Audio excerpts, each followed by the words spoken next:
గత సీజన్‌లో ఎవరినైనా నామినేట్ చేస్తే చాలు వాళ్ళు ఎలిమినేట్ అయిపోయి ఇంటికెళ్ళిపోయేవాళ్ళు. అట్లానే ఎవరినైనా 'బిగ్ బాస్' హౌస్ నుంచి వెళ్ళిపో అంటే చాలు వాళ్ళు ఎలిమినేట్ అయిపోయేవాళ్ళు. అటువంటి టంగ్ పవర్ గల ఒక వ్యక్తి ఇప్పుడు మళ్ళీ ఈ సీజన్‌లో వైల్డ్ కార్డ్ ఎంట్రీ ద్వారా వస్తున్నాడు. ఎవరా అని ఆలోచిస్తున్నారా? అదేనండి మన టేస్టీ తేజ. మళ్ళీ వైల్డ్ కార్డ్ ఎంట్రీ ద్వారా ఈ శని, ఆదివారాల్లో 'బిగ్ బాస్' హౌస్‌లోకి అడుగుపెట్టనున్నాడు. అయితే లాస్ట్ టైము మనోడు టంగ్ పవర్‌కి దామిని, రతిక, శుభశ్రీ, నయని, పావని, పూజామూర్తి, సందీప్ మాస్టర్ వంటి మహానుభావులే 'బిగ్ బాస్' హౌస్ నుంచి బయటకు వెళ్ళిపోయారు.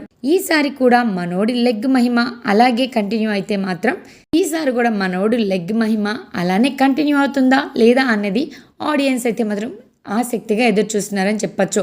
లాస్ట్ సీజన్లో 9వ వారంలో ఎలిమినేట్ అయ్యి tasty Teja wild card entry గురించి మరిన్ని ముచ్చట్లు తెలుసుకోవాలనుకుంటే కిందున్న లింక్ను క్లిక్ చేసి